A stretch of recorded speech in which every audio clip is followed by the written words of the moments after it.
Soy Carlos Mantilla, les doy la bienvenida y les agradezco mucho. La verdad me siento conmovido porque no pensé que esto iba a darse con la amabilidad de la visita de todos ustedes. Es importante, muy importante. Y eso es gracias a ustedes. Los invitados vienen por ustedes. Esa es la verdad. Las marcas son importantes, pero las personas hacen que las marcas funcionen. Bueno, damos por iniciado y lo voy a presentar a Bernardo Orellana, CEO de ANEFI. Bernardo, por favor. Bernardo nos brindará una masterclass de todos los conceptos que maneja su firma en beneficios para empleados, para fideicomisos, para manejo del dinero. Bernardo, bienvenido. Esta es tu casa.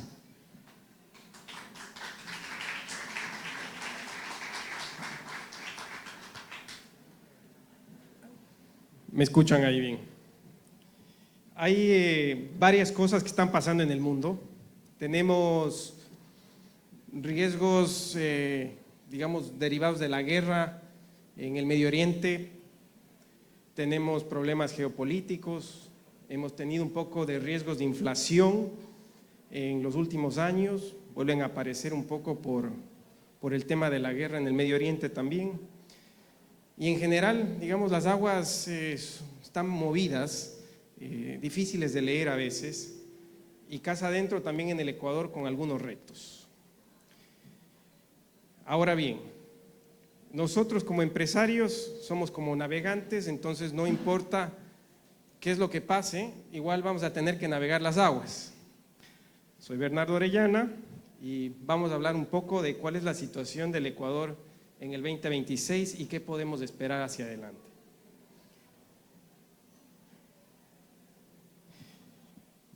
¿Cómo vamos a abordar este tema? Vamos a ir con un marco lógico de análisis. Vamos a analizar un poco en dónde estamos en el 2025. Luego vamos a ir al sector externo. Me gusta comenzar por ahí porque es la forma en la cual la economía se tanquea de liquidez. Y derivado del tanqueo de esa liquidez por el canal de crédito, digamos, tenemos toda la actividad económica. Todos vivimos del crédito, empresas y personas. Un poco ver qué es lo que pasa con el Estado y tener algunas conclusiones. ¿Cómo comenzamos este análisis? Lo primero es que entre el año 24 y el año 26, en general la economía acumuló muchísima liquidez. 5.000 o 6.000 millones es lo que calculamos de que existe como una suerte de sobrecolchón de liquidez que está en la banca. Ya le vamos a ver un poco cómo se refleja eso en las tasas de interés y en el crédito. Empresarialmente se siente muchísimo, digamos, una recuperación, puede ser fruto de un rebote o como le queramos ver, pero todavía no se siente tan abajo. Entonces, tal vez pensar en este concepto de tener una economía en forma de K, ¿no es cierto? Un poco funciona para los que están arriba, pero los que están abajo todavía no tienen tanto empleo. ¿Por qué? Porque no hay un crecimiento sostenido que esté en niveles tal vez superiores al 4%. ¿Que estamos mal? No, estamos mucho mejor, pero tal vez esa es una explicación muy grande, muy gruesa. Falta crecer un poco más rápido y más tiempo. Y la otra parte es, este es un ciclo de liquidez y entonces tampoco extrapolemos lo que está pasando en este año indefinidamente. Tal vez vamos a poder pensar en esta misma situación un año más y después un poco más difícil ver qué es lo que pasa. Vamos con la parte económica. A mí siempre me gusta ver un poco cuál es la tendencia de largo plazo. Entonces, si vemos la línea negra, uno podría decir, esa es un poco la velocidad crucero de la economía. ¿A qué velocidad podría yo correr 10 kilómetros o una maratón sin de alguna forma cansarme mucho o tal vez, digamos, correr muy lento? Es una velocidad crucero. Entonces, si eso es un poco la velocidad crucero de la economía, lo que estamos viendo son tres cosas. La primera es, nosotros podemos ver que teníamos el comienzo de la dolarización, digamos, junto con todo el boom de los commodities. La economía crecía, digamos, a un ritmo un poco más acelerado. Caen los commodities y más o menos entre el año 2014, 2015, hasta un poco como la pandemia, la economía se estanca. Uno podría decir es una suerte como de década perdida, para ponerle un nombre más fácil, pero el crecimiento un poco estaba más alrededor de cero, es decir, crecíamos un poquito y luego volvíamos a decrecer, pero en general si uno veía el promedio, la economía estaba un poquito estancada. Pero a partir de la pandemia comenzamos a tener un cambio un poco estructural que ya lo vamos a ver. Entonces, el gran mensaje es, parece que la economía comienza a mutar. Dejó de depender tanto del sector público y de alguna forma el sector privado ha comenzado a suplir tal vez ese empuje que tenía el sector público. Es una historia que tal vez está en desarrollo en los siguientes años, pero creo que, digamos, son al menos buenas noticias hasta lo que vemos.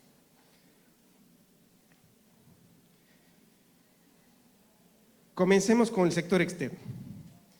¿Por qué comenzamos con el sector externo? Es el que nos tanquea de dólares. Entonces, vamos con la balanza comercial. 6.200 millones de dólares entraron al sistema financiero. Es decir, exportamos, empresas básicamente reciben vía depósitos desde el lado de las personas, 7.700 millones en remesas. Migrantes un poco enviando dinero, muchísimo dinero.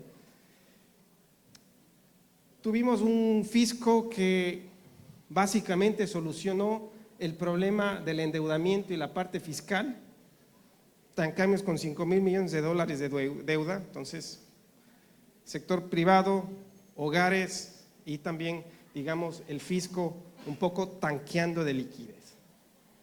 Ya tal vez como simplemente derivado de todo esto, riesgo país abajo, reservas internacionales arriba. Entonces, tenemos un sector externo que está tanqueando de muchísima liquidez en general a toda la economía.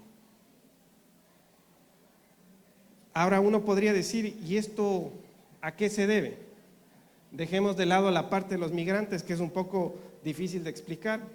Algunos hablan incluso de que, digamos, parte de esos dólares podrían ser de lavado, no sé, tal vez una historia un poco más compleja de analizar, pero vamos tal vez a la balanza comercial. Aquí vemos en la línea negra la balanza petrolera y en la otra línea, que es medio verdosa, la balanza no petrolera. Veamos qué pasa en la balanza petrolera un poco desde el 2012. La balanza no petrolera nos va a decir, ¿no es cierto?, qué es lo que exportamos versus qué es lo que estamos comprando del exterior. Nunca, y esto es desde el año 90, nunca habíamos tenido un superávit por la parte no petrolera. Entonces, hay una historia bien interesante que se está gestando desde el lado exportador, que es el que está tanqueando de liquidez a la economía.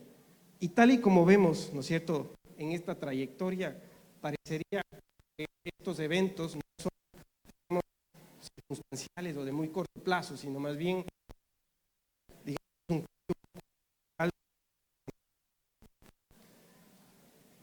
para dar un vistazo súper rápido, un quinto de la economía, ¿no es cierto?, es un quinto de las exportaciones es petróleo. Todo el resto ya es camarón, % la nacional, tenemos un 6% ahí de precios altos, ¿verdad? Pero también de mucha producción. Y si uno se pone a ver otros sectores, tenemos rosas, otros tipos de frutas, etcétera, etcétera, etcétera, que estamos viendo que cada vez más están en oferta desde el lado del Ecuador.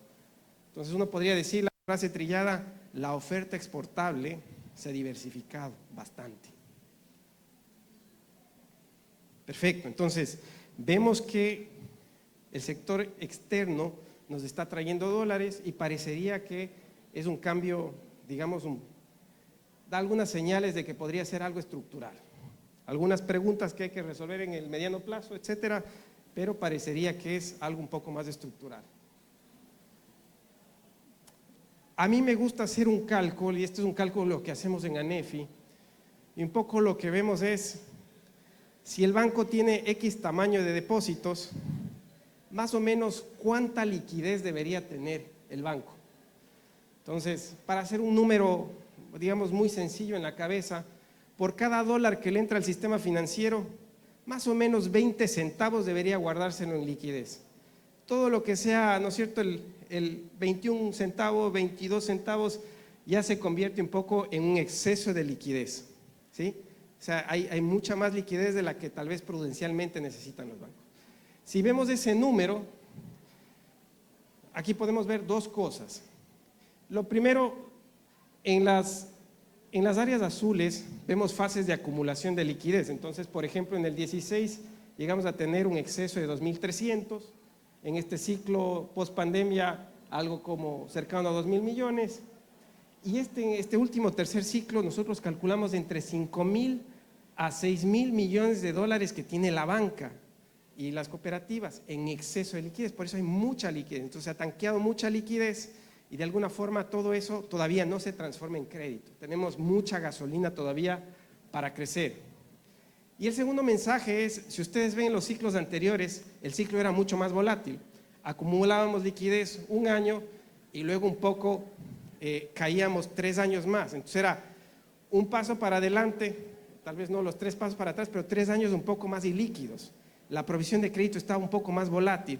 Vamos ya cerca de 2 años con una provisión, digamos, de crédito bastante buena. Otra forma de ver la misma moneda es un poco ver qué ha pasado con las tasas de interés. Aquí a mí me gusta mucho ver las tasas del pasivo de las pólizas.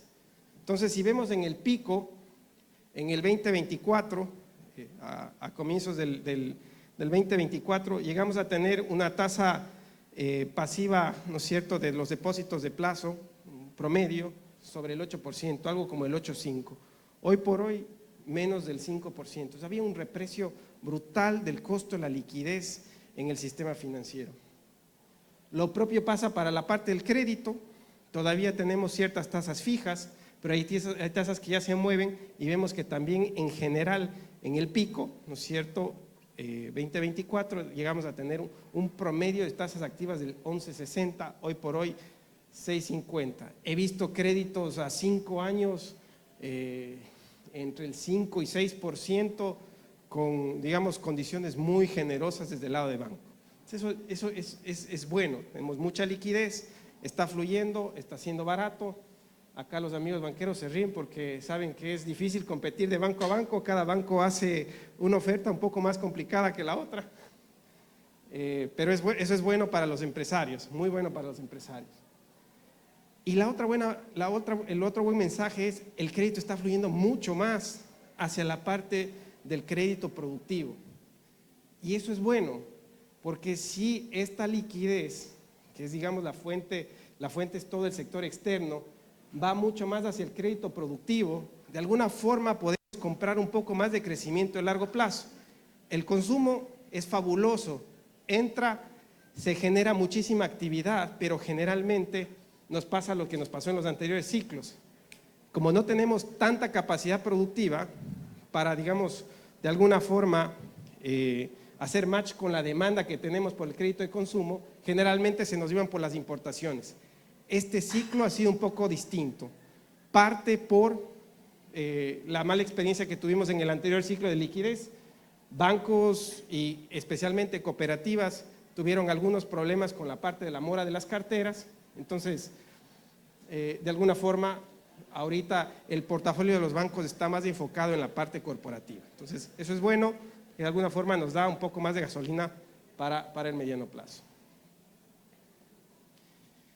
Ahora bien, entonces, recapitulando, mucha liquidez viene desde afuera, se tanquea el sistema financiero, está fluyendo el crédito y entonces, como todo funciona con crédito, la actividad económica también bastante bien.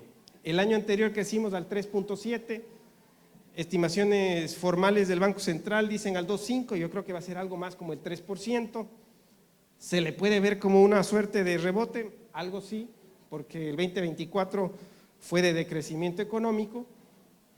Y si vemos tal vez un poco más a detalle cómo crecimos, consumo, digamos, con algo de crecimiento, 2.6%, pero si vemos el protagonista del crecimiento ha sido exportaciones, con más del 6%, FBK, que a los economistas les gusta decir, básicamente sería como CAPEX, la formación bruta de capitales, también cercanos al 6% de crecimiento, y por ahí viene básicamente el motor de la economía.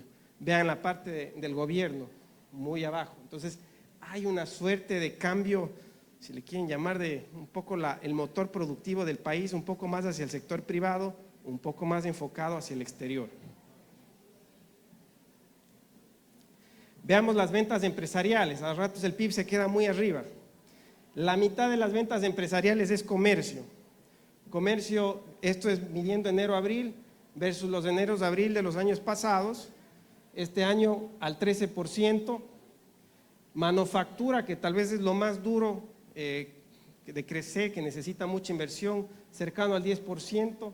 El agro relativamente plano, pero con algunos años muy buenos hacia atrás. Transporte igual, que un poco nos muestra, nos da señales de actividad productiva al 15%. Y si vemos a nivel de provincias, se comienza también a gestar una parte que me había olvidado, la parte de las minas, la minería, toda la parte de minerales en la parte de Zamora, si vemos digamos, en la parte más azul del mapa del Ecuador, con un crecimiento súper alto. Algo también en petróleo. Hay golpes que también se sienten por la parte de la inseguridad, Esmeraldas, toda la parte de los ríos, pero en general, digamos, vemos movimiento de ventas en positivo en la mayor parte de las provincias.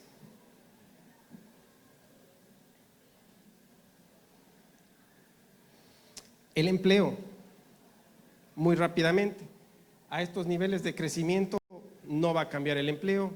Vemos todavía más o menos un 37% es de empleo adecuado, tal vez la forma más limpia de ver la calidad del empleo, pero básicamente menos de 4 de cada 10 personas tienen un empleo, digamos, formal y adecuado. Y si vemos algunas encuestas que hace el Banco Central, digamos esto sobre 100, sector empresarial mucho más positivo, pero claro, en la parte de los hogares todavía no hay tanto optimismo. Pero otra vez, esto no quiere decir que las cosas están mal, simplemente que estas condiciones necesitan seguir acelerándose, más inversión y que de alguna forma esto siga sostenido a lo largo del tiempo para que vaya de alguna forma generándose más empleo.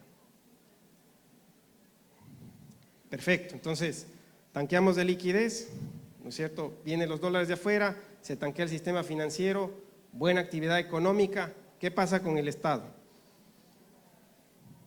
No me voy a meter mucho ahí, pero básicamente tenemos superávit fiscal, riesgo país por abajo de 400, creo que llegamos a 360 en estos últimos días, deuda mantenida alrededor del 50%, problema estatal saneado.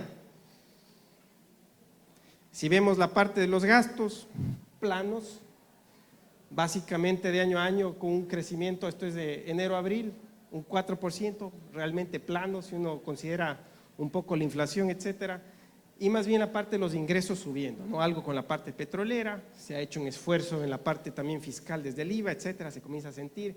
Entonces, digamos, también hay un cambio estructural en el déficit fiscal que más bien comenzamos a tener un estado funcional en términos al menos, digamos, de suficiencia fiscal. Más allá de lo que uno pueda pensar en dónde debe o no debe estar el Estado, qué debe hacer, qué le falta hacer, pero digamos, viendo de una forma muy, muy fría, los números están bien. Entonces el Estado, check. Vamos a algunas conclusiones. Lo primero, no puedo dejar de ser tan economista, hay que ver las cosas negativas, no mentira. Un poco ver algunos riesgos, ¿no? Algunos números que han salido. Probabilidad de un super niño, 63%.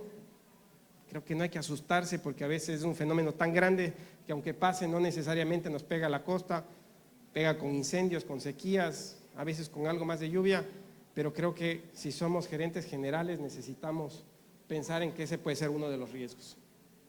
Precio del cacao ha venido cayendo, era, digamos, una fuente súper importante de divisas. Entonces, tal vez algo que ver, pero un riesgo menor. Precio del crudo también ha venido cayendo, pero por otro lado también han bajado las tensiones geopolíticas, lo cual es bueno, pero también, digamos, es algo que hay que observar. Y de ahí otros temas. Apagones no afectan a la liquidez, generalmente, digamos, la demanda de crédito baja y los depósitos que vienen un poco más del agro, que no se afectan tanto, siguen tanqueando la economía, pero apagones creo que hay algo que ver. Hay que ver cómo evolucionan las importaciones, un poco para que no se repita el ciclo anterior. Y lo último, la parte política. Creo que más allá de estar de acuerdo o no de acuerdo con el gobierno, hay una suerte de poca tensión, mucha tensión, pero tal vez mucha estabilidad política.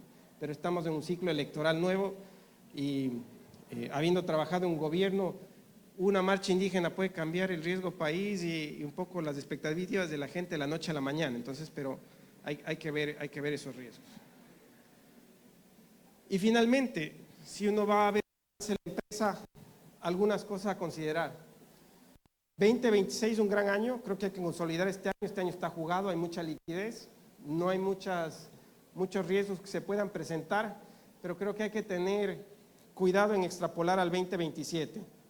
Yo creo que el 2027 va a ser un buen año, sobra mucha liquidez todavía, va a sobrar, hay mucha gasolina para el siguiente año, pero acuérdense, el país a velocidad crucero crece cuando está bastante rápido, alrededor del 2, cuando está un poco más lento en el 1, más allá de eso, digamos, es un poco como trotar mucho más allá de lo que nos da el corazón. Entonces, seguramente debería irse ajustando más a esos niveles. Hay que tener cuidado en extrapolar lo que está pasando este año. En la parte de cajas, el ciclo de crédito un poco nos puede distorsionar la lectura, y aquí depende del sector.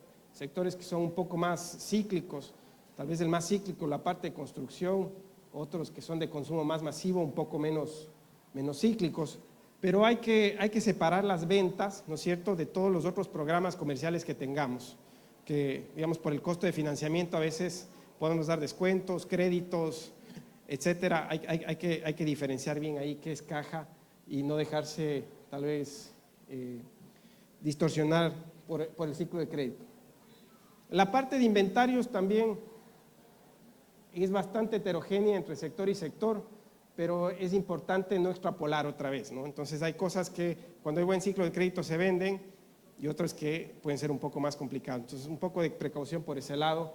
Inversión, creo que es momento incluso para la parte de servicios, que es al menos donde estamos nosotros, con toda la inteligencia artificial, creo que hay que tratar de buscar márgenes buscando eficiencia. Entonces, yo como empresario pensaría desde ese lado. Y desde el lado de riesgos, la cartera de clientes. La cartera de clientes, cuando hay buenos ciclos de liquidez, están súper bien, y cuando no, de pronto todo se deteriora. Y la otra parte es el costo de financiamiento. Está, digamos, tal vez en niveles históricamente bajos. Entonces piensen que todas las tasas que generalmente reciben los diferentes créditos son tasas variables. Entonces, digamos, es un riesgo a controlar o una variable a ver. Eso sería, espero no haberles aburrido con la presentación, una presentación un poco más enfocada hacia los empresarios. Pueden bajarse la presentación acá, les va a llevar este link a un número de teléfono en WhatsApp, entonces le ponen presentación y su nombre y les enviamos esta información, y tenemos algo más de información sectorial, si es que necesitan también lo podemos ver, nos dicen en qué empresa están y pues también les podemos hacer llegar. Muchísimas gracias por la invitación a Forbes, espero que les sea útil esta información. Gracias, Bernardo. Siempre un aporte tuyo para entender el momento macroeconómico aquí en el país. Permíteme entregarte un pequeño recuerdo, por favor.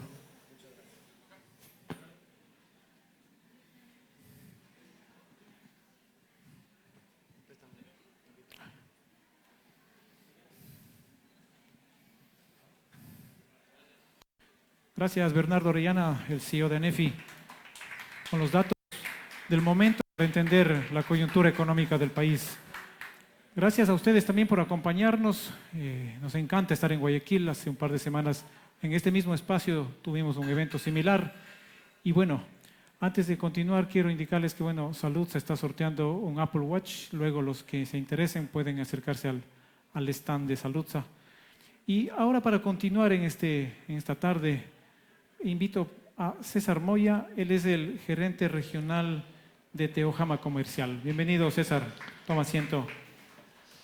Hola Pedro, gracias. ¿Qué tal? Buenas tardes con todos. Por favor, César, un gusto tenerte acá. Y bueno, para continuar con esta conversación, con esta tarde, vamos a hablar sobre reinvención, sobre la incertidumbre y sobre el futuro de los vehículos aquí en el Ecuador, un sector que acelera, este año está acelerando bastante, si no estoy mal. César, ¿qué significa para ti reinventarse? ¿Y cómo reinventarse sin perder la identidad? Bienvenido. Hola, gracias. Te agradezco mucho la invitación, por la invitación que nos ha hecho. Permíteme, si nos ayudan con un micrófono de mano, por favor. Hola. Ahí está. Lo apagamos. Hay prueba. Hola. Ahí sí. Por favor, ahora sí. ¿Qué significa reinventarse y cómo reinventarse sin perder la identidad? Mira, como resumen te podría decir que reinventarse es renovarse, adaptarse a los cambios que se puedan dar para crecer hacia una nueva etapa. Teojama tiene cerca de 60 años, una empresa con larga trayectoria aquí en el país, donde las decisiones siempre están en el día a día. ¿Cómo convencer a una organización, César, y cómo convencer al equipo de cambiar cuando muchas veces se prefiere mantener la fórmula de lo que funciona no se cambia? Mira, como bien lo decías, Pedro, Teojama Comercial es una empresa que tiene una trayectoria de más de 60 años en la industria automotriz en el país. Tradicionalmente o históricamente, nosotros hemos comercializado camiones de la marca Hino y con el paso del tiempo, en los últimos años, incorporamos nuevas marcas de renombre, reconocimiento mundial, como son Mercedes-Benz, MG, Subaru y Smart. Decir que lo que siempre hemos hecho nos va a servir en un largo plazo, en un largo periodo de tiempo, a veces puede ser un error. Yo creo que es una de las principales barreras que debemos saltar, que debemos atravesar.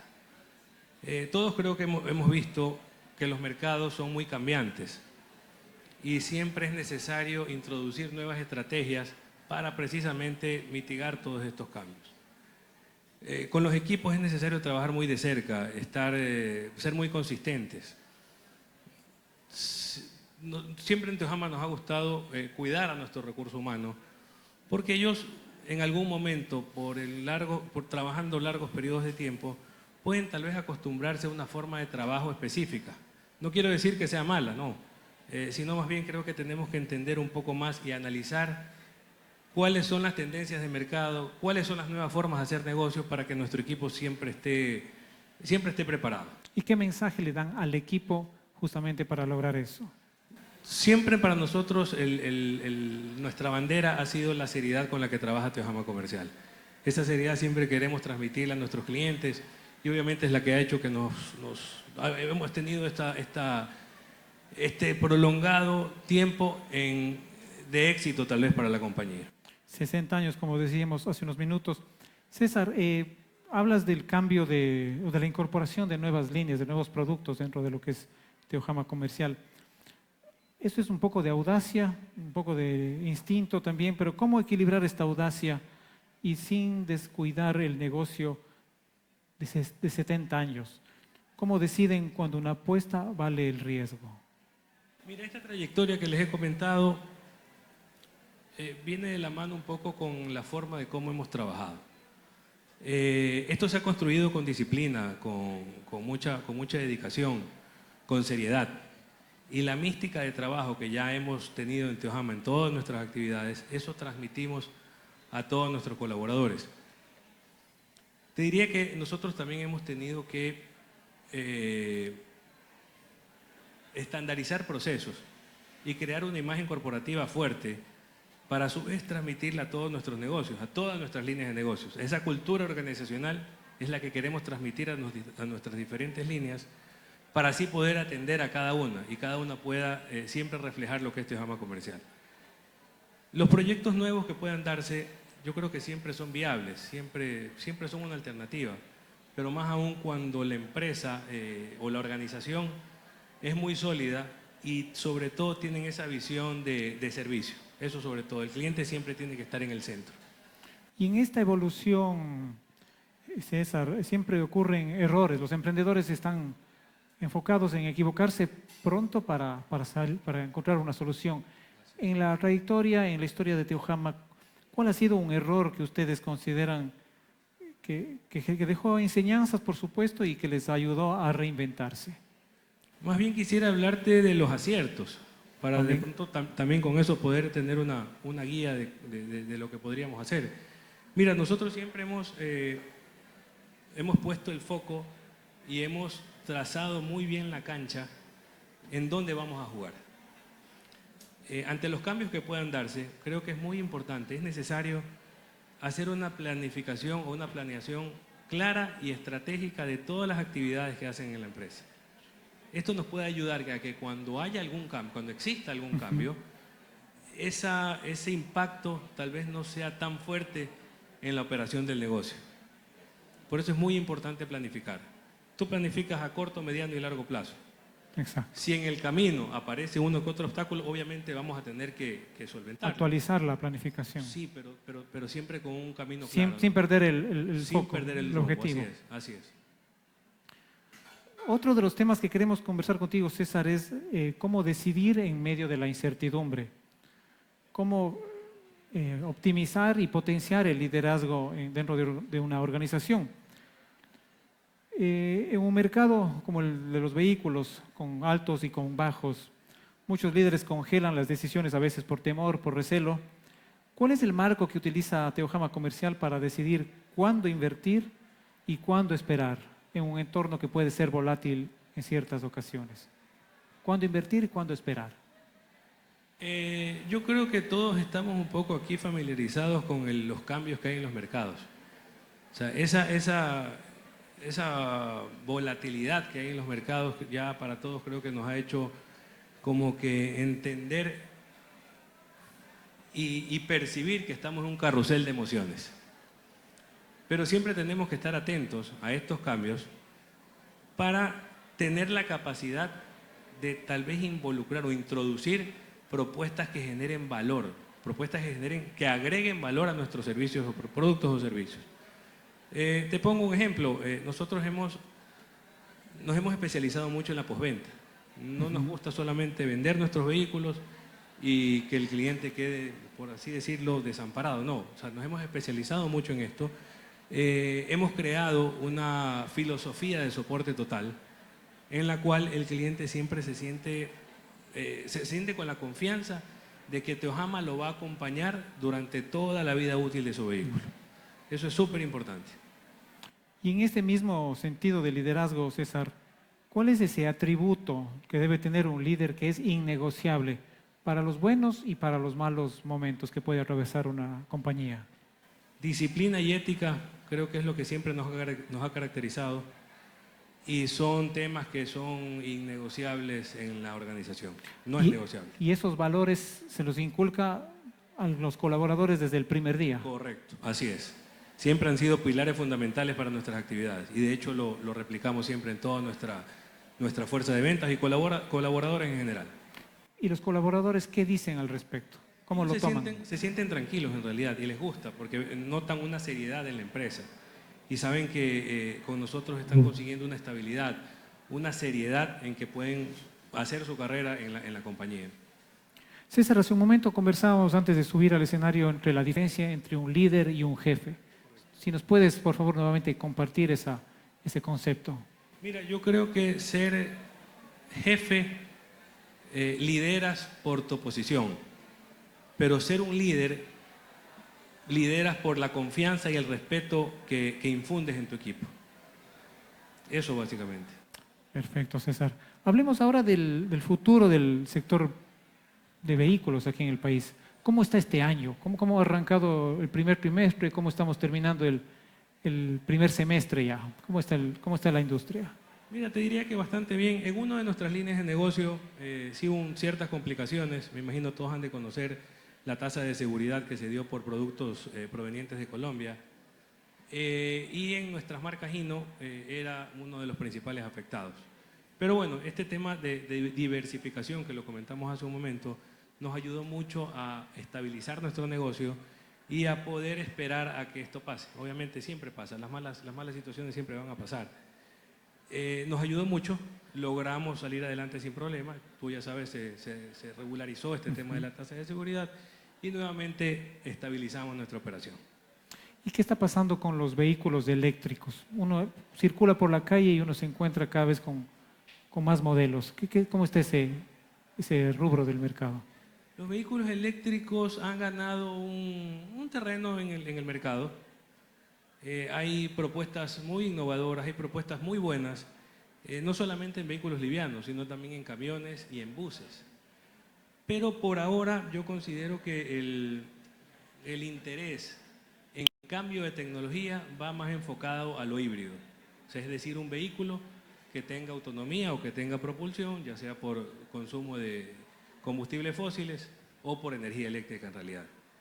Aún falta infraestructura, es verdad. O sea, yo creo que esto a largo plazo se va a dar. Es un tema que ha crecido, pero todavía debe evolucionar. Falta mucha infraestructura para poder cubrir esa demanda de carga de estas unidades. Y para ir cerrando, César, esta conversación, ¿cómo te imaginas el concesionario del futuro? ¿Cómo será? Mira, yo creo que en parte puede ser digital y en parte físico.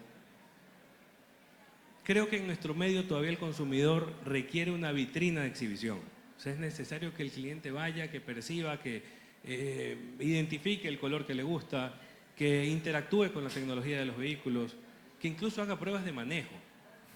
Entonces, todavía se necesitan este tipo de vitrinas.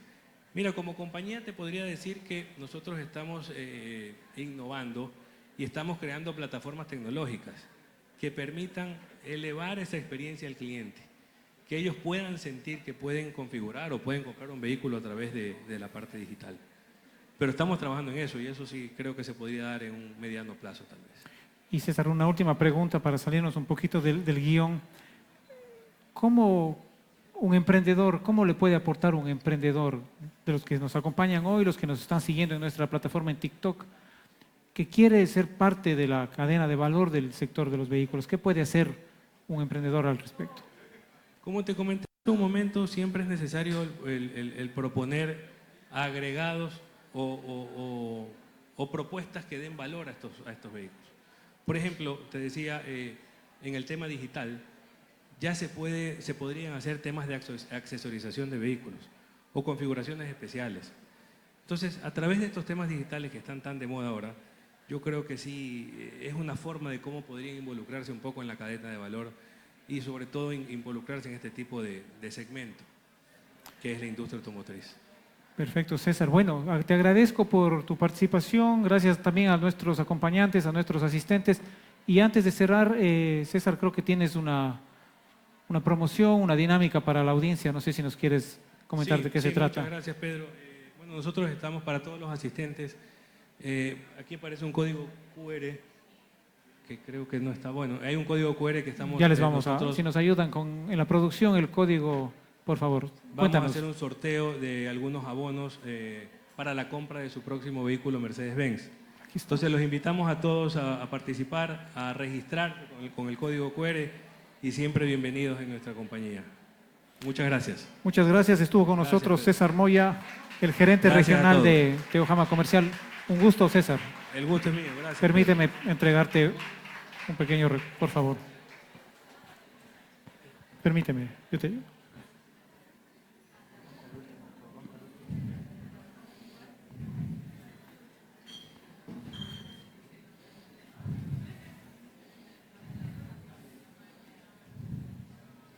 Gracias, gracias César, un gusto. Bienvenido siempre. Gracias a nuestros asistentes y ahora doy paso a nuestro director, a Carlos Mantilla, quien va a moderar el panel principal.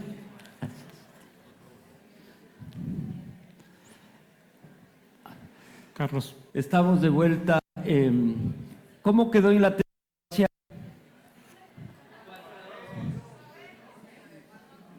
Gracias. Están aquí por nuestros invitados. Gracias, gracias. Dale, dale. Vamos a empezar invitando a María Paulina Romo, presidenta del Grupo Entregas. María Paula, por favor. Dale, dale. Es un gusto. Les digo también que transmitimos en directo en TikTok para todas las personas que nos están viendo, les agradecemos. Carmen Miño, CEO de .net.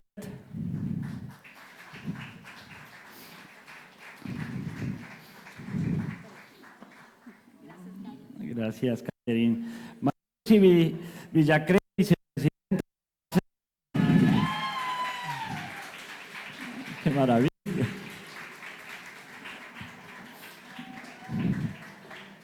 Les voy a pedir que dejen a un hombre en la mitad. Por favor, Johnson, gerente consultivo de Claro. Bienvenido, Johnson. Esta es tu casa. Damos la bienvenida a Juan Esteban Gijón, vicepresidente del segmento Pymes Produbanco. Gracias.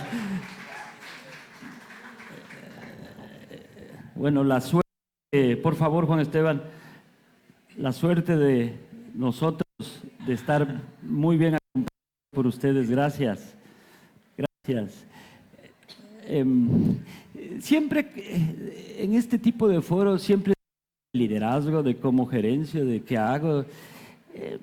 Yo creo que eso es normal, porque ya son, entonces es normal. Pero sí quisiera empezar con algo fuerte, no fuerte en términos de, sino que les explique a la gente cómo redefines el crecimiento de tu empresa. Bueno, Carlos, buenas tardes con todos. ¿Cómo redefino el crecimiento? Yo considero que siempre tenemos que regresar a ver la estrategia. Hay que regresar a ver la estrategia porque para mí es ese futuro y después tienes que volver al presente todo el tiempo. Y ahí acompañar con el desarrollo de capacidades digitales. Siempre hemos hablado que el crecimiento viene dado por ventas, por nuevos mercados, por expansión, pero ahora el crecimiento viene por capacidades digitales, que una compañía tenga esa habilidad de desarrollar en todos sus colaboradores y con todo un ecosistema digital que lo requerimos. En este país exótico, pero lleno de resiliencia, ¿cómo le apuestas a eso? ¿Cuántas inversiones? ¿En qué piensan? ¿Le apuestan a 10, 15, 3, 4 años? Gol. Gol. Dentro de eso, ¿cómo es la apuesta económica? Bueno, nosotros como empresa de tecnología definitivamente las apuestas de inversión, el CAPEX es muy intensivo, todos los años tenemos que hacer inversiones importantes porque el mercado y el mundo está cambiando muchísimo, ¿no? Yo creo que hace 2 años no hablábamos tanto de IA como ahora hablamos y de hecho nosotros, yo siempre digo, la IA viven en los data centers, entonces por eso pues nosotros nos metimos a un proyecto muy ambicioso que es la construcción de un data center. Sin embargo, yo creo que es de ese tema, ¿no? Tenemos que identificar cuál es nuestra estrategia y con base en eso hacer tus inversiones en temas de tecnología, porque creo que un problema es que a veces caemos en este FOMO e invertimos en tecnología sin regresar a mirar, oye, tu estrategia es de crecimiento, es precios, es diferenciación, es expansión. Y entonces, pues, yo creo que la planificación va de la mano con entender dónde quieres llevar a tu empresa. Y con base en eso también apalancarte, ¿no? Yo digo, pues, el core de una industria es diferente al core de una empresa de tecnología. Las inversiones son diferentes. Entonces, déjate apoyar por empresas que lo podemos hacer. Así como yo me puedo apoyar en el sistema financiero, pues también a nivel de evolución tecnológica te puedes apoyar en empresas como nosotros. Gracias. Con la venia, me voy a saltar, y ya que topaste el sistema financiero y que todos necesitamos de crédito, todos conocemos que el Estado es muy gordo y no funciona y necesitamos de crédito. ¿Cómo ve el banco esta propuesta de crecimiento? ¿Cómo sienten ustedes ese redefinir el crecimiento del banco? Aquí están muchos de tus clientes, pero ustedes tienen en el PYME, que a todo le apostamos al PYME, ahí está la pirámide de las futuras y grandes empresas, porque creo que todos empezamos de esa manera. ¿Qué solución tecnológica le puedes dar a .net? Muchas gracias, Carlos, por la invitación a Forbes. Siempre un gusto estar acá en esta linda ciudad de Guayaquil. Un gusto también, colegas panelistas, y a la audiencia presencial. Hoy competíamos con el Mundial, así que un gusto ver un foro tan ampliado, así que muchas gracias. Desde el lado de la banca, bueno, la banca es un negocio de largo plazo y de relaciones de largo plazo, y justamente lo que buscamos es acompañar a nuestros clientes en sus proyectos, su visión de largo plazo. Y justo pensando en el futuro, hay un concepto que me gusta mucho, que son estas empresas que el término dice son future ready, listas para el futuro. No es cuestión de adivinar el futuro, porque no tenemos una bola de cristal, pero sin embargo sí prepararnos, como las empresas, como nuestros clientes están leyendo el mercado, leyendo y entendiendo quiénes van a ser sus clientes en el futuro, qué nuevas tendencias, cómo nos ponemos también listos para potenciales cambios regulatorios, coyunturas tan complejas como afrontar una pandemia, en términos generales, incertidumbre, ¿no? Entonces nosotros lo que buscamos es acompañar en el largo plazo a nuestros clientes con soluciones financieras, con claro entendimiento. Justamente hablabas de la data, ¿no? Con claro y fino entendimiento de la visión de nuestros clientes, de cómo proyectan su negocio, de qué dicen las cifras, más allá solo de las cifras y la información, más allá solo de lo cuantitativo, y cómo te acompañamos desde la óptica financiera y también desde la oferta no financiera. Recordemos que uno de los elementos pensando en futuro es la sostenibilidad, y la sostenibilidad visto desde una óptica amplia, desde lo ambiental. Perdón, Juan Esteban, estás al lado de... Exactamente, y ya estuvimos conversando de sostenibilidad. De la bandera verde. Correcto, entonces... Pero por favor, siéntense libres de interrumpir, de Perfecto. agregar, por favor. Entonces era conectar justamente lo ambiental, lo social y la gobernanza. Ya lo que nos hemos enfocado bastante es en ser catalizadores de estas conversaciones poderosas de gobernanza, ¿no? Cómo vas a trabajar tu sucesión, la empresa familiar, el protocolo familiar. Y en algunos casos no son conversaciones cómodas, pero tenemos que permitir tener estos espacios, generar esta visión y acompañar a nuestros clientes en que sean empresas future ready, ¿no? Con una visión de largo plazo. María Paulina, tu negocio es entregar a tiempo y con calidad. ¿Cómo te reinventas? ¿Cómo te redefines para mañana? Bueno, primero, muchísimas gracias, querido Carlos, por la invitación, y me encanta estar con amigas cercanas, además, que compartimos algunas visiones. Y creo que la logística tiene un rol maravilloso de conectar. Y creo que la pandemia lo identificó así, porque creo que es uno de los años que nos sentimos afortunados, de los años que más hemos trabajado y más hemos crecido, porque se redefinió la logística como ese punto conector, no solo de las necesidades, sino también de sueños. Y creo que a partir de ahí la innovación, y sobre todo en el caso de Ecuador, tiene un reto importantísimo. Y es que no sé si es que tú, si yo te pregunto a ti, ¿cuál es tu zip code? Si sabes tu zip code. 178020. Ah, sí, bueno, yo... Es una gran mentira, no me sé.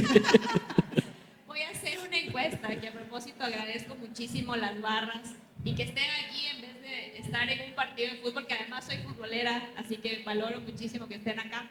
Pero eso es el código postal en Ecuador, no es usado, es exigible además, que no muchos saben, y no está bien diseñado, lastimosamente, hay que decirlo. Entonces, eso logística para nosotros es como la materia prima. ¿Cómo redefinimos eso con inteligencia artificial, por ejemplo, para lograr que la codificación, la lectura de cómo están las direcciones en muchos de nuestros clientes, como son los bancos, tú llegues efectivamente a eso?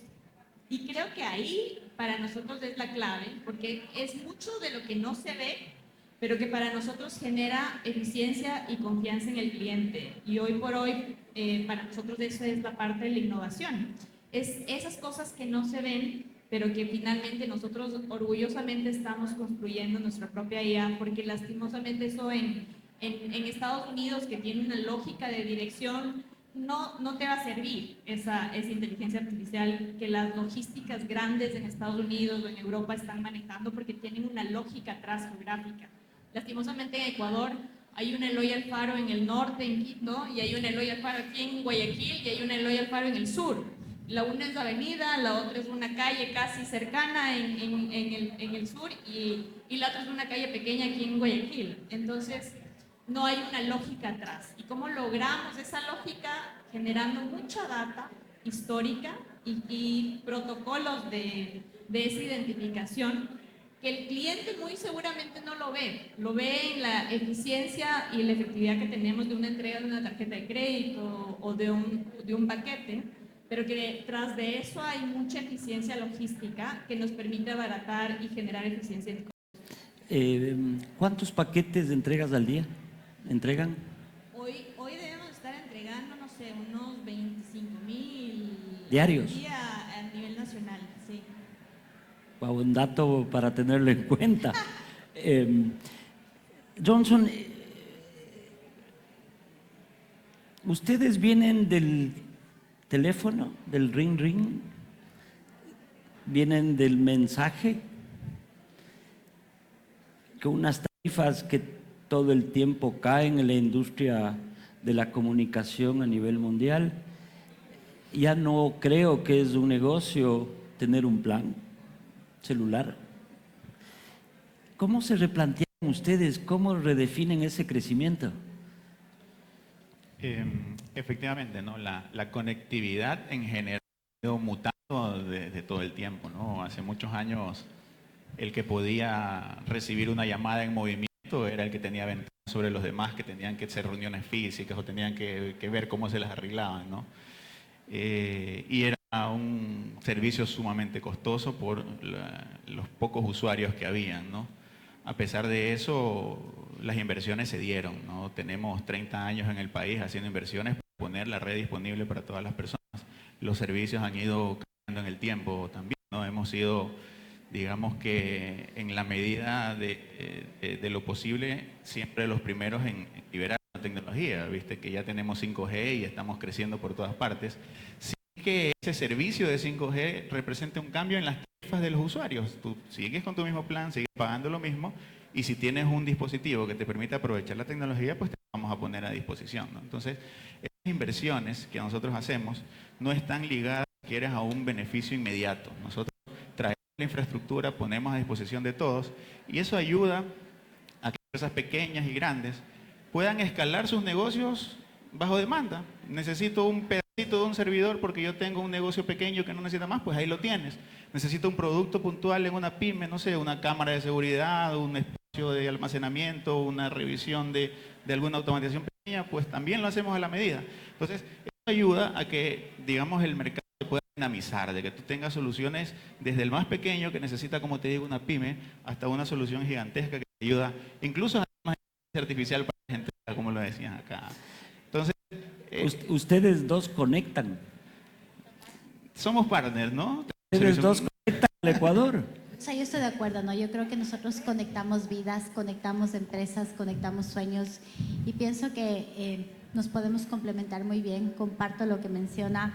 Hemos pasado de la conectividad a la nube, de la nube a la ciberseguridad, ahora lo que es centros de datos, es decir, a crear ecosistemas digitales. Ya no es solamente un mensaje, sino todas las capacidades digitales que las empresas deben tener para poder funcionar.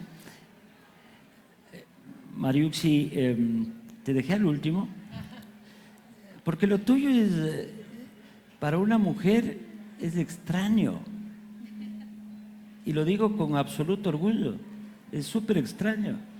Industria del acero, fundiendo todos los días toneladas de chatarra para producir varillas. Cuéntanos un poco. Ustedes apostaron con 50 millones la semana pasada a inversiones para autogenerar, ¿no es cierto? ¿Ustedes ven cómo se reflejan mañana, pasado, en un país donde parece que el agua se va a tornar escasa, por no decir que vamos a tener problemas? ¿Cómo le apuestan? ¿Cómo redefinen? ¿Cómo siguen creciendo? Cuéntanos. Bueno, Y primero, cuéntanos un poco de ti, porque esa industria, digamos que es machista. No. no, es tradicionalmente masculina, ese es el término políticamente correcto. Gracias por gracias. No, bueno, como primero, Carlos, la verdad es que un gusto estar aquí, creo que la casa llena, nos juega porque no jugó Argentina ni Ecuador hoy día, son como los populares en este momento para quedarnos viendo el partido. Pero, sin embargo, creo que el tema es coyuntural.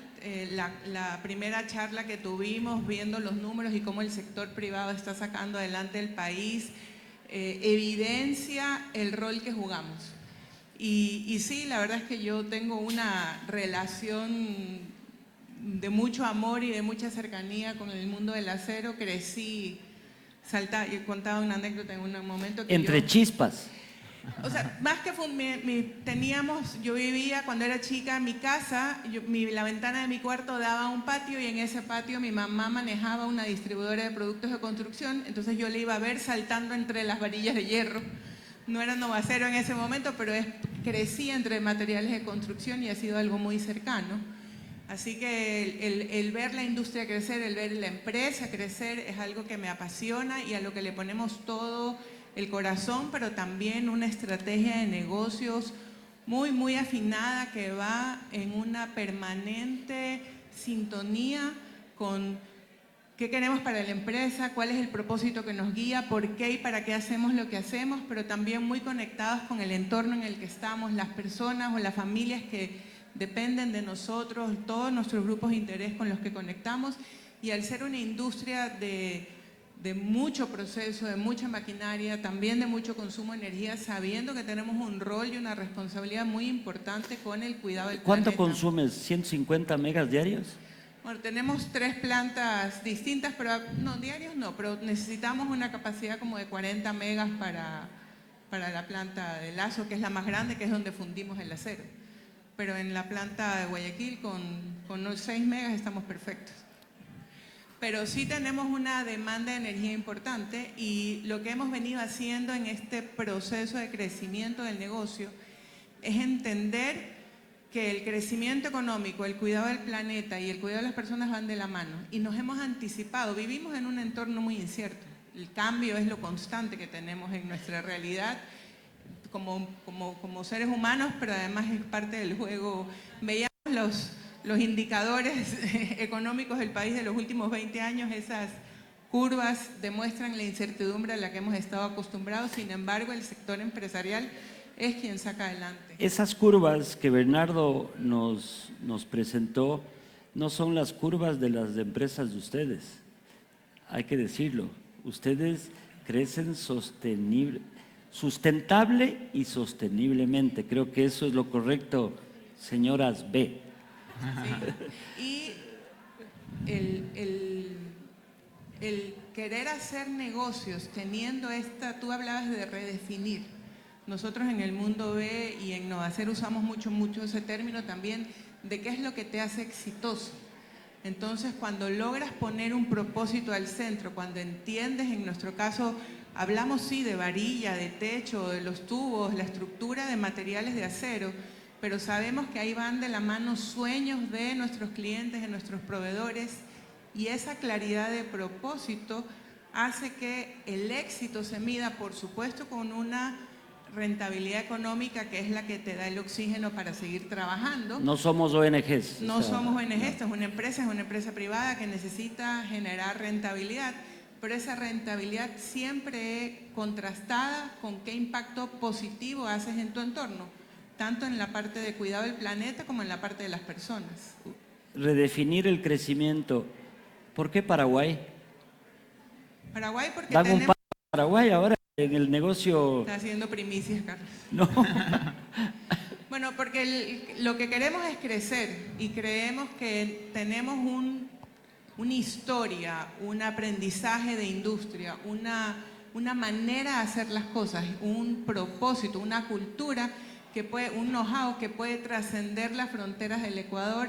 Historias de éxito como la que tenemos localmente, en la cual tenemos un modelo de negocio que incluye más de 70 microempresarios de reciclaje a nivel nacional, más de 2.7 millones de toneladas de chatarra recogida de lo que podrían otros considerar basura, que siempre mando mi cuña, por favor, la chatarra no es basura y la basura no existe.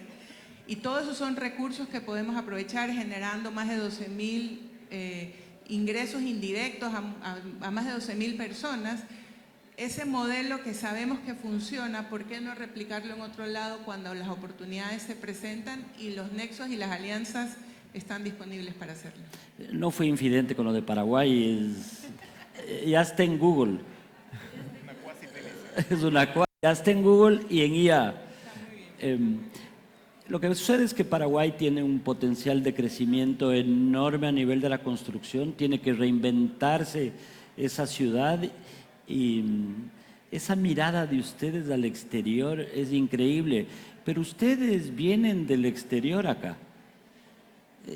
¿Por qué le apostaron al Ecuador? ¿Por qué le apostaron a esta sociedad exótica? Y también es de empresa B. De paso, colegas de B Corp, correcto, y orgullosamente de los primeros bancos en América Latina de capital privado en certificarnos. Bueno, Produbanco está desde 1978 presente en el Ecuador. En el año 91, Grupo Promérica se funda, el primer banco en Nicaragua, y después en este momento el grupo tiene presencia en 9 países, todo el Caribe, República Dominicana, Islas Caimán y la operación en Ecuador que fue adquirida en el año 2014. El grupo tiene una visión es un grupo financiero de 27.000 millones de dólares en activos y naturalmente opera en países que han tenido este tipo de volatilidad.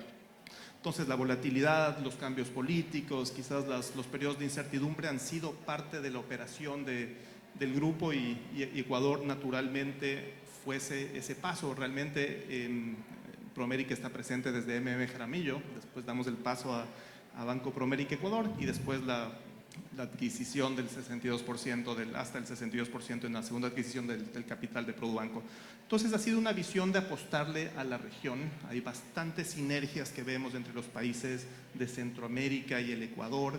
Se ha visto mucho movimiento de capitales de inversión de Guatemala hacia el país, por dar un ejemplo, y hay una visión bien clara de atender a los clientes, personas naturales, el segmento empresarial, justamente de generar impacto y relaciones de largo plazo que conecta con esta visión que tenemos de sostenibilidad. Estamos en Ecuador cumpliendo 10 años como Produbanco de nuestro programa de líneas verdes.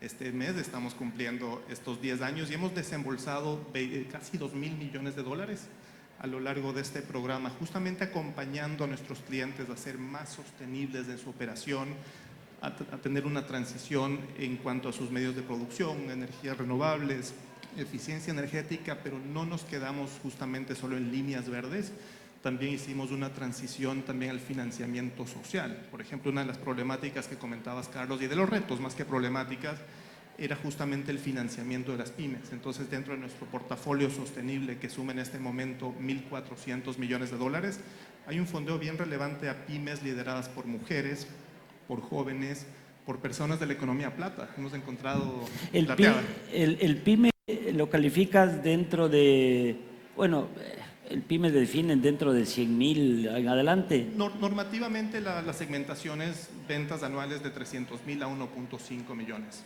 Cada banco tiene su estrategia de segmentación. Nosotros consideramos hasta 5 millones de dólares en ventas anuales. Y justamente este portafolio, que es más social realmente, de pymes lideradas, como decía, por mujeres, por jóvenes, por la economía plata, y también las pymes enfocadas en la educación y la salud, que vienen a hacer un impacto muy positivo en nuestro país. En definitiva, todos regresamos a ver al PYME. Todos. Y para nosotros es un segmento de alto valor el PYME. Realmente claro, le estamos apostando al futuro. Todos tenemos que ver al PYME. Si no le vemos al PYME, nos destacamos y esto no funciona. Entendiendo eso, y ustedes que también son una inversión extranjera, hablando de América Móvil, ¿siguen apostando el Ecuador cuántos años? Pues llevamos más de 30 años acá. Bueno, yo 22. Ahí alguien estuvo antes que yo. Pero América Móvil tiene 22 años. ¿Te acuerdas cuál fue el primer teléfono que llegó acá? El zapatófono de Samuel. Motorola, no sé cuánto. No, ese ya fue después. Había uno grande que era como un ladrillo. Ese fue. ¿Y ustedes también le ven al PYME? ¿Ustedes también ven ahí no como una solución de comunicación, sino como una solución que les ayuda a las empresas a desarrollarse? Hace un momento lo comentaba, ¿no? Hacemos estas inversiones y creamos paquetitos o productos dirigidos para ellos, ¿no? No solamente vendiéndole el internet para que te pueda comunicar. Viste que salió Claro Pay para que ellos puedan cobrar con tarjetas de crédito. Eso es importantísimo para cerrar negocios hoy en día, ¿no? Todo el mundo ya no tiene efectivo en el bolsillo y a veces pudieran estar perdiendo ventas por no tenerlo. Tú le activas en el celular una función y terminas cobrando con el teléfono y ya, tu negocio avanza.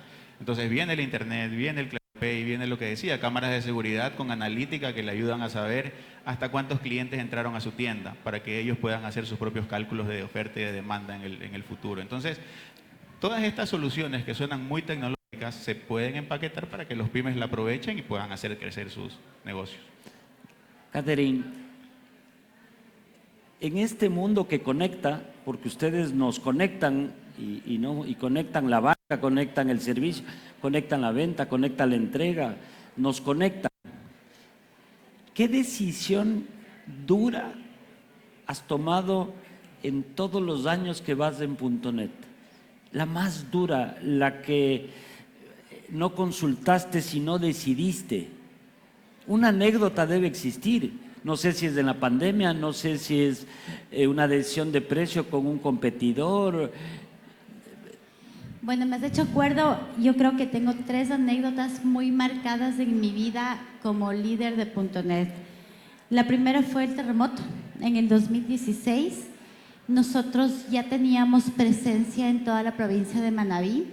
El momento que se dio el terremoto, que fue casi 6 de la tarde, 7 de la noche, nosotros movilizamos a la gente y tenemos de hecho imágenes que lo argumentan, que había todavía los equipos de rescate y pues habían todavía réplicas de los movimientos telúricos. Nosotros estábamos activando las redes de fibra óptica.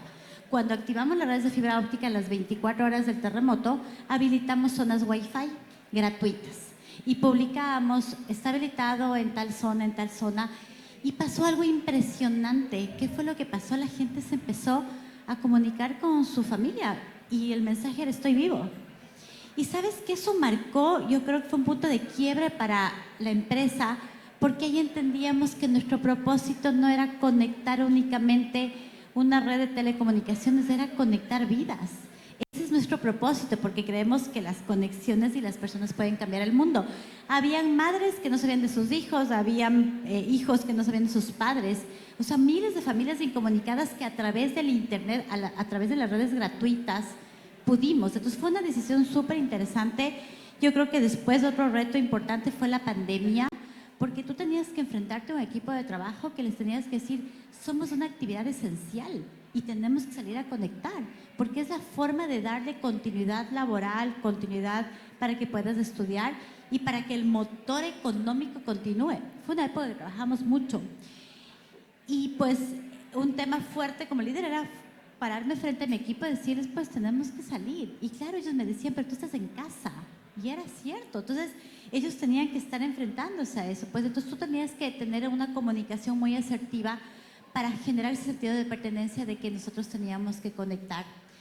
Y el tercer gran reto como líder fue el estiaje en el 2024, porque muchos clientes no lograban entender que la conectividad depende de un tema de energía, ¿no? Entonces, estar desconectados hasta 14 horas implicaba montar toda una logística para seguir colocando generadores eléctricos en los puntos de concentración, entregar UPS a los clientes, ir a cambiar equipos. Entonces, todo eso es una dinámica que te rompe tu estrategia, te rompe tu presupuesto y pues tus planes de trabajo se ven totalmente modificados. ¿Te acuerdas de la cifra que invirtieron? Mira, yo creo que en el tema de pandemia, solamente en ese periodo tuvimos que acelerar más o menos $2 millones en entregar autonomía energética a los nodos de concentración. Estamos con una cobertura a nivel nacional, 37 ciudades. Teníamos que mover a toda la gente, entonces ahí eran esos desafíos que o le desconectas o mueves a la gente a pesar de no tener toda la preparación en generadores eléctricos, en manejo de químicos como es el diésel. Entonces son esos, ¿qué es el cliente? Es un tema inclusive emocional muy fuerte, ¿no? Pues porque también tus colaboradores tenían que enfrentarse a eso. Pauli, la pandemia, las entregas, la pandemia se inventa el teletrabajo, creo yo. Y a partir del invento del teletrabajo, creo que todos aquí tienen gente que comparte la oficina y el trabajo. Dentro de las decisiones más duras que tomaste sin consultarle ni al Boris,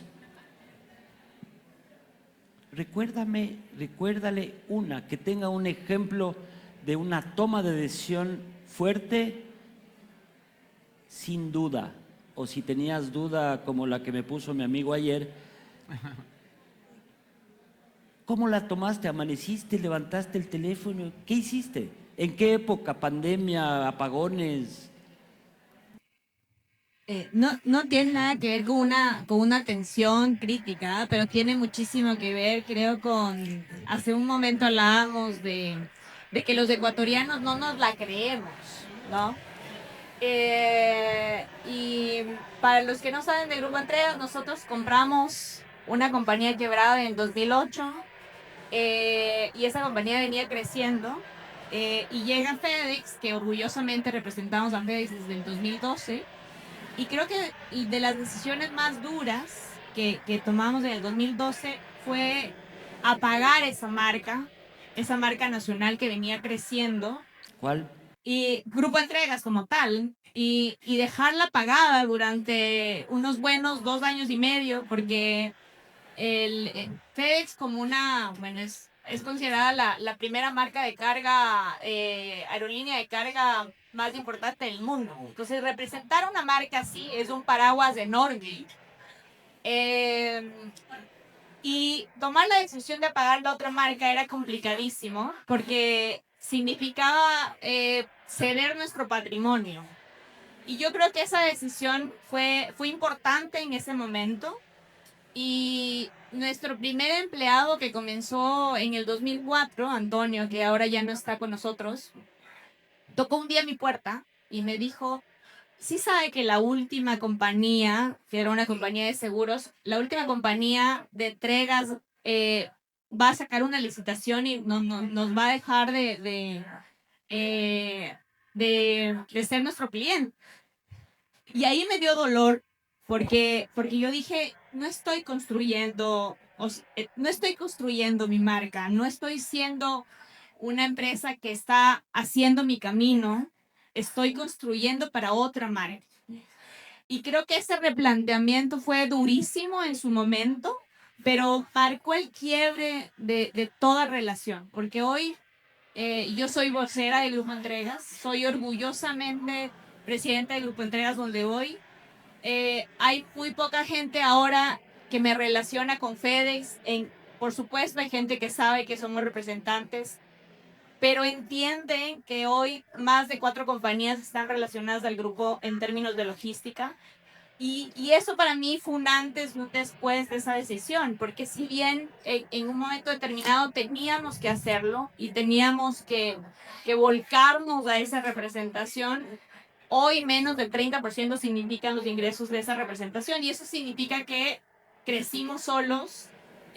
Alguien muy sabio, que es un amigo muy cercano, que fue un CEO de larga data aquí en Ecuador, me decía, tú tienes que preguntarte si estás arrimando la escalera en la pared correcta. Y creo Muy que bueno. esa fue una decisión dura, fue una decisión... El patrimonio, arriesgaste todo el patrimonio familiar. Claro, sí, por supuesto. Y además que usualmente nosotros nos sentimos más chiquitos. Entonces decimos, de pronto si digo soy presidenta del Grupo Entregas o me voy a sentir más chiquita que soy representante de FedEx en el Ecuador. Y creo que sentirnos orgullosos ahora y sentir que la cultura de la organización se siente orgullosa de ser parte del Grupo Entregas, ese ha sido un camino de una decisión tomada en un momento que tuve que hacer switch out, así de apagar las luces. Y fue un momento de despertar de una persona que me acompañó en los inicios de la operación y que dijo que sintió ese llamado de decirme, esto no está bien. Y poder escuchar eso muchas veces para el... Entonces, por la misa. las marcas son importantes, pero las personas son las que hacen las marcas. Totalmente, totalmente. Y si no construyes eso, y si desvalorizas ese camino que tú has construido, finalmente lo que no es que no construyas una marca, no construyes un legado. Y el propósito que hablaba Mariuxi, porque finalmente cada una de las marcas hoy tiene una identidad. No es más allá del color, de por qué tenemos la hojita verde o por qué los colores son tomate y verde, es ese propósito dentro, que no es el mismo de FedEx. Seguramente compartimos muchísimos valores, pero Grupo Entregas tiene su propósito claro y tiene identificado que tanto la rentabilidad es importante como ese bien común y ese bien social que nos mueve también, que hoy movemos eso. Eso les ayudó y por eso están apostando a crecer en el Guayas y hacer inversiones acá. Sin duda, porque creemos que nosotros como logística siempre vemos los focos rojos, ¿no? Donde hay más peligro, donde hay más inseguridad. Y creo que Guayaquil ha sido un foco que para nosotros nos ha dado muchísima pena, que ha sido un foco de atención roja, que no tiene por qué serlo, porque en realidad es una ciudad súper viva, que crece, que quiere crecer y quiere ser vista también positivamente, y que las buenas noticias también tienen que plasmarse en apostarle en Guayaquil. O sea, le apuestan al foco rojo. Sí, por supuesto, porque creo que lo que significa para muchas compañías en el Ecuador es que el 80-20 está concentrado en el Guayaquil. Si no mueves la costa, no estás moviendo el Ecuador también. Y apostarle a Guayaquil es apostarle al Ecuador, porque eso es lo que mueve hoy. O sea, lo que decía Bernardo del crecimiento del PIB, de los productos no petroleros, ha crecido en 3 dígitos desde 2014. Y eso no es menor. Y en logística eso se ve en comercio exterior. Y eso está traducido en números y está traducido en potencial de comercial. Y si la parte productiva y industrial está en Guayaquil, no puedes no estar y no puedes no apostarle a un hub logístico importante. Y además que tenga un membrane de sostenibilidad que para nosotros es claro, porque no podemos invertir si no es en una línea que también le apueste a reducir menos impactos ambientales. Gracias, gracias. Mariuxi, tu decisión más dura, un ejemplo de del por qué la tomaste sin consultar. No consultaste con nadie. Con nadie. Y hiciste. ¿Cuál sería? ¿Eso es de un ejemplo de liderazgo, de intuición, de innovacero o en tu familia? Una decisión. Bueno, una de las decisiones más duras, que no podría decir que fue 100% sola, creo que es un tema totalmente desde la coherencia y desde lo que nos hacía sentido en su momento, fue frente a la pandemia cuando tuvimos que encerrarnos, tuvimos una salida virtual, pero masiva, hacia estar uno a uno con nuestros clientes y uno a uno con las familias de nuestros colaboradores. Todo el contingente estuvo muchas personas en el mercado salieron a cobrar, había una iliquidez muy fuerte en el mercado. Y nosotros prohibimos al equipo comercial, nadie cobra, nadie sale a cobrar. Sus llamadas a los clientes son, ¿cómo estás? ¿Cómo está tu familia? ¿Qué necesitas? Y a los colaboradores fue una sola convocatoria, es decir, señores, aquí nadie se queda sin trabajo. Sus sueldos y su tranquilidad están aseguradas todo el tiempo que sea necesario. Y lo que hicimos fue apretar gastos, fue a ver cómo en primera instancia no éramos una de las industrias de primera necesidad, salimos un grupo grande del sector de la construcción a hacer sentir que si se paraba la construcción, se paraba el país. Sin embargo, en las primeras semanas la prioridad fue la salud, y la salud no solamente de nosotros ni la salud del bolsillo, sino la salud de nuestros clientes y de nuestros colaboradores. Y hasta la fecha de hoy tenemos clientes que nos agradecen y nos felicitan, por decirlo así, porque estuvimos ahí para ellos, enviando oxígeno, acompañando alguna necesidad, y de Nuevo Acero no se fue nadie. Nos quedamos, estuvimos todos los que teníamos que estar. Y creo que esa también, uniéndome a las palabras de Pauli, es parte de lo que tenemos el deber y la oportunidad el empresario ecuatoriano, de poder mostrar que estamos aquí para construir patria. Nosotros hacemos la broma de que estamos anclados a la tierra porque no podemos coger y levantar las máquinas e irnos a otro lado. De aquí no nos vamos. Y seguimos apostando por el Ecuador todas las veces que sean necesarias, porque para eso estamos aquí, porque es el país que queremos, es el país en el que estamos y es el que tenemos que cuidar. Y esa creo que ha sido. Y otra que para mí tampoco ha sido, no fue una decisión que pude tomar por mí misma, pero que creo que ha sido Machacaste y machacaste. He machacado tanto, bueno, que luego las circunstancias se dieron, que estábamos atrás de los proyectos energéticos para ser autosuficientes. Debo confesar que mi bandera era la energía limpia. Nosotros tenemos un compromiso de que hacemos acero verde, de que el acero que nosotros entregamos viene más de la mitad de chatarra reciclada, es decir, que cada producto nuestro viene del reciclaje limpiando el mundo, pero queríamos además poder tener un componente de energía limpia mucho más fuerte y mucho más tangible. Y veníamos atrás del proyecto, de proyectos para ser autosuficientes, especialmente proyectos solares. Había circunstancias regulatorias que estaban complejas.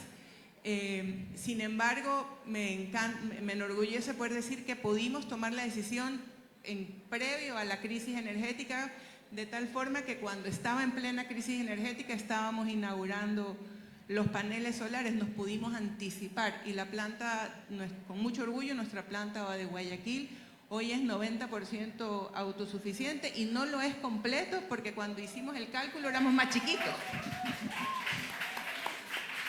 Hemos crecido en los últimos 2-3 años que el cálculo que hicimos de paneles ya no nos alcanzó, y hoy estamos ampliando la planta. Y así vamos con la planta de Quito, y así allá vamos con la acería, que por supuesto es más complejo y requiere otro tipo de inversiones y de decisiones. Ejemplo de liderazgo, de acción, eso debemos aprender. ¿Cuál es la decisión más dura que el banco tomó? ¿Negar un crédito a una superempresa? o a un pyme? No te diría decisión dura o una negación, más bien creemos siempre en cuidar las relaciones y cuando tienes que dar un no, porque recordemos que nosotros también somos responsables por los depósitos de nuestros clientes como propósito, y justamente cuando a un cliente le tenemos que decir que no, obviamente se le comenta el porqué. No es una negación ni una cerrada de puertas, sino una explicación concreta. Entonces vamos por el otro lado. ¿Cuál es esa decisión más riesgosa que tomaste con un cliente que te la jugaste y te paga? Te voy a quizás... Nombres, dale. No, definitivamente nombres no. Tal vez te voy a contar antes una anécdota muy audaz que hice en mi vida personal. En el 2017 tomé la decisión, yo era banquero en otro banco, tomé la decisión de irme 2 meses a un programa de voluntariado de microfinanzas en Uganda, en África del Este. Todos, con honrosas excepciones, me dijeron: estás loco, es una pérdida de tiempo, esto no le va a sumar. ¿Estabas casado? Estaba a 3 meses de casarme. Entonces con mi esposa planificábamos la boda, yo desde Uganda, en un entorno bien complejo de microfinanzas. Y 9 años después sigo conversando con las personas de Uganda, con los microempresarios con los que trabajé, y me di cuenta del poder que tienen nuestras acciones y lo multiplicador que es ese efecto. Entonces, desde ese momento soy muy creyente en generar impacto positivo en nuestros clientes, en el país, porque cada cliente que financiemos, cada cliente que acompañamos, genera empleo, dinamiza la economía de un cantón, de una provincia, y nos da mucha satisfacción ver esos pasos de cómo un sueño, una idea, se hace realidad. Entonces, un acompañamiento bien cercano. Y quizás en la pandemia, ya que estábamos en temática de pandemia, bueno, el banco nos acompañó espectacularmente bien a todas las personas y eso fue muy bonito, muy lindo, esa preocupación legítima y humana. Gracias por compartir eso. Eso hace que estos foros enriquezcan y den ejemplo. ¿Por qué Uganda? ¿Por qué Uganda? ¿Eras cristiano, apostólico, romano, mormón? El banco donde yo trabajaba tenía un programa que se llama Volunteer Africa, que elegían a 20, 30 jóvenes de todo el mundo, que aplicaban más de 1000 personas. ¿A qué edad te fuiste? Y yo me fui hace 9 años, a los 27. Y Perdón, pero ¿te casaste desde Uganda? No, me tienes casé, que contar me casé. la historia completa. Me comprometí con mi esposa y nos casamos bastante rápido. Y me imagino que ya Zoom. Fue la despedida de soltero. Sí, no. Y toda la planificación fue desde Uganda. No te quise contar, pero esas historias son las que enriquecen, ¿no? Y eso es lo que las empresas apuestan, a personas como ustedes. Por supuesto. Y algo que hicimos en la pandemia, el banco nos siguió muy de cerca individualmente, cómo era nuestra situación familiar, nuestra situación de salud, y los equipos comerciales teníamos ese gran reto, ese lindo reto de acompañar a los clientes, ¿no? Empresas cerradas, empresas con la cadena de pagos totalmente cerrada y una situación angustiante, y fue también tomar esos riesgos de, ok, hay que cuidarse, hay que poner mascarilla, pero vamos a estar también, y de forma voluntaria, donde están nuestros clientes, entendiendo realmente qué está pasando de primera mano, y que sepan los clientes que en las buenas estamos, pero en los momentos complejos también estamos. Justamente hablé de relaciones de largo plazo y eso fue bien coherente. Riesgoso para la salud, debatible, en ese momento no sabíamos mucho y creo que ni siquiera había vacunas. Sin embargo, los equipos comerciales decidimos estar donde nuestros clientes estaban. Muchas gracias por compartir. Johnson, esa decisión dura, fuerte, que movió a todo claro. Bueno, todas las anécdotas nos han llevado a la época de la pandemia, ¿no? Eso es resiliencia, es el Ecuador. Mira dónde estamos, las cifras que dio Bernardo. Digo, lo que iba a mencionar, ¿no? Nosotros creíamos que, o sea, no vamos a negar, y todos lo reconocemos, los médicos eran los héroes del momento de la pandemia, pero es cierto que todo el mundo se movió a soluciones de comunicación para poder seguir trabajando.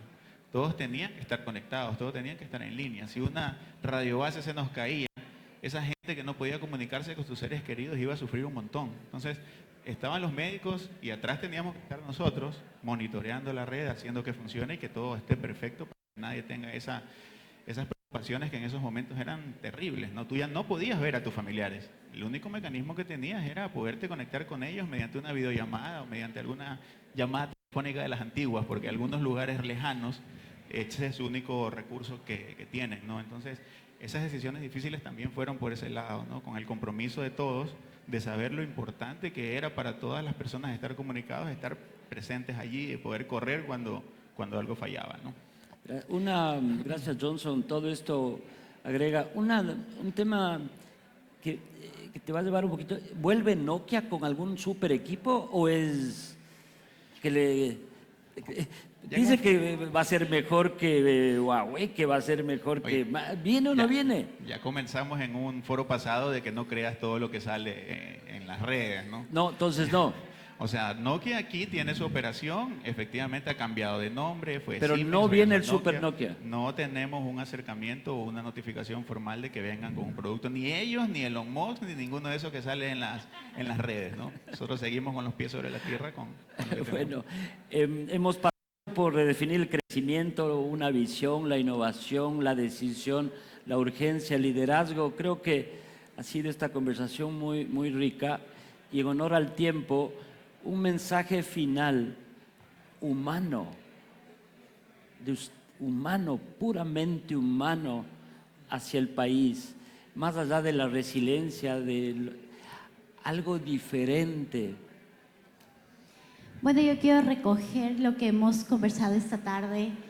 Me llevo la palabra, todos conectamos de alguna manera.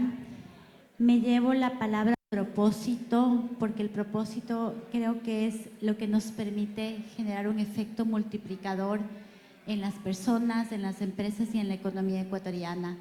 Y también me llevo que somos del sector privado los que estamos sosteniendo el futuro del país y que juntos podemos hacer muchas cosas. Aquí estamos de alguna manera competencia, somos varios sectores, pero creo yo que uniendo esfuerzos podemos evidenciar esa capacidad que tenemos como país y que los números nos están demostrando, ¿no?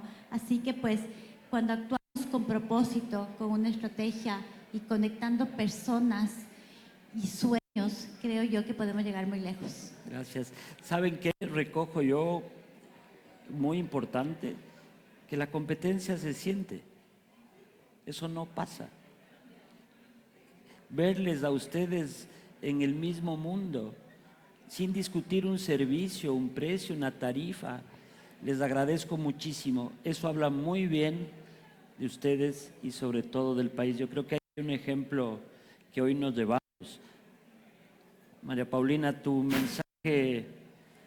Yo soy futbolera, así que creo muchísimo en creérnosla. Creo que el mensaje aquí es: si somos orgullosamente ecuatorianos y podemos construir buenas cosas, podemos construir marcas y empresas, que al final es este propósito que nos mueve, porque eso somos las marcas, orgullosamente ecuatorianas de primer mundo, y replantearnos siempre... Ecuatorianos de primer mundo. Lindo título, me encanta.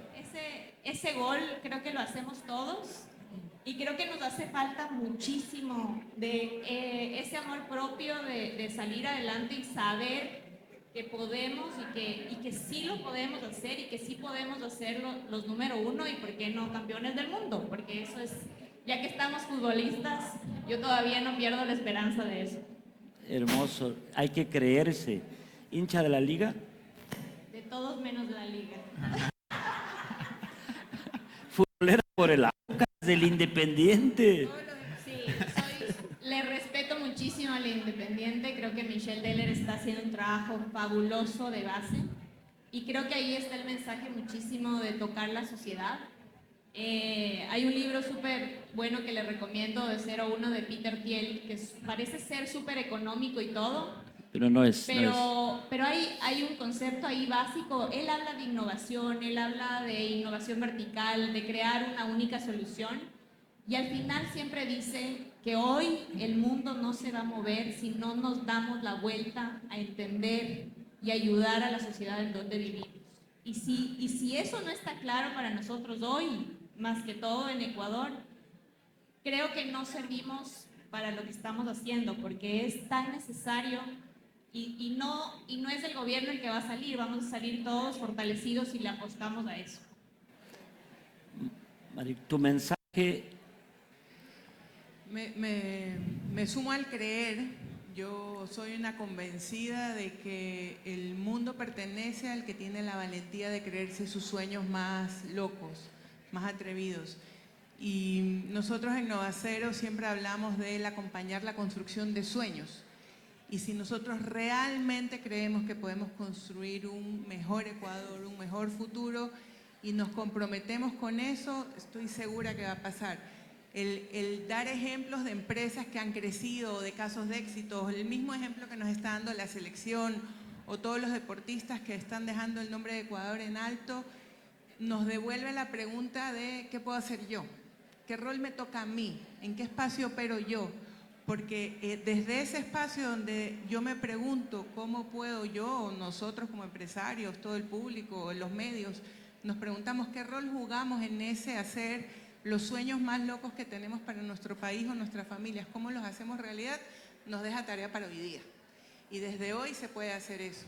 Yo pensaba el otro día, yo estoy rodeada de veleristas, mi familia es de veleristas, mi esposo, mi papá, mi hermano, mis hijos.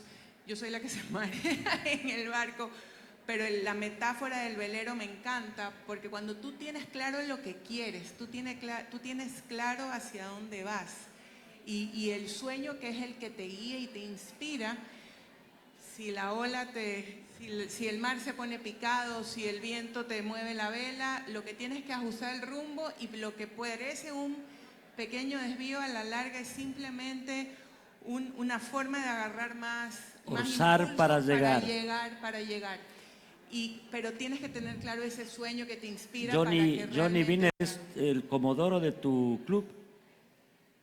Johnny Wiener es el comodoro de tu club. ¿No?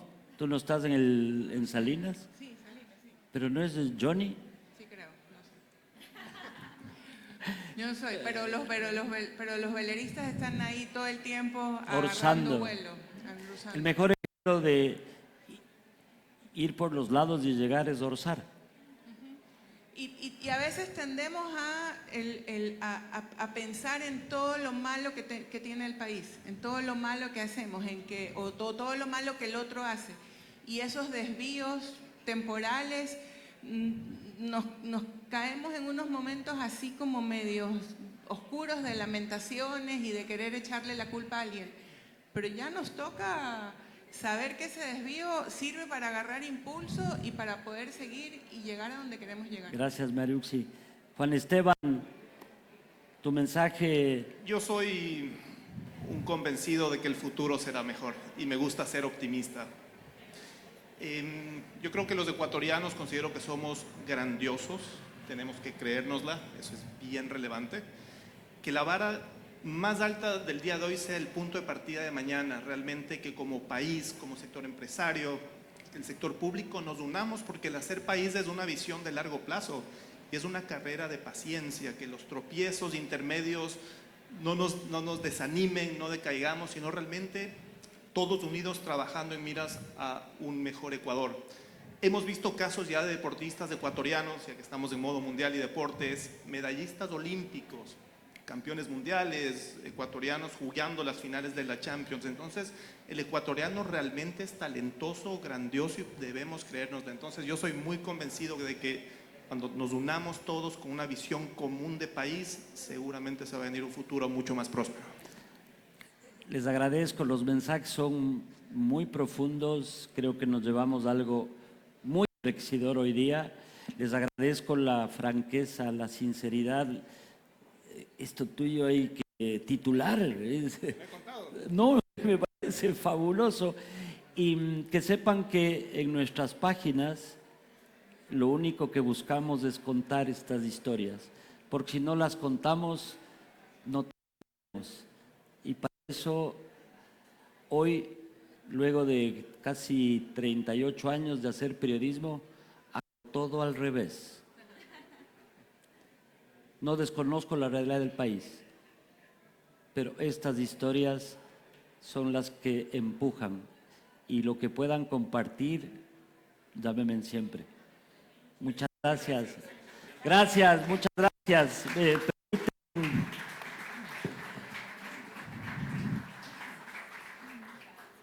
Otro recuerdo.